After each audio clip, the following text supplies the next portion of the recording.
माझं नाव अशोक भीमण्णा मुळे, मुक्काम पोस्ट जामगाव, तालुका माढा, जिल्हा सोलापूर। मी 2008ला विठ्ठल कॉर्पोरेशन म्हैसगावला कामाला लागलो। तेथून क्रेन ऑपरेटर या पदावर मी 2008 पासून आजपर्यंत 6 वर्षे क्रेन ऑपरेटर या पदावर काम करत आहे।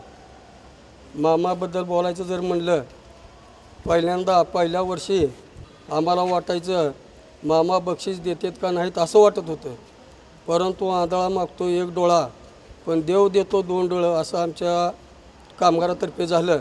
आणि मामाने आम्हाला वाटायचं महिन्याचं देतात का 15 दिवसाचं, परंतु मामानं पहिल्या वर्षी 55 दिवसाचं बक्षीस दिलं।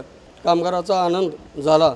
त्याप्रमाणे दरवर्षी 5 दिवसाचा म्हणजे 55 दिवसाचा, पुन्हा 60 दिवसाचा असं प्रत्येक वर्षी 5-5 दिवसाचा फरक बक्षीस वाढवून दिलं जातं। माननीय संजय मामा शिंदे, विकास कामा संजय मामा।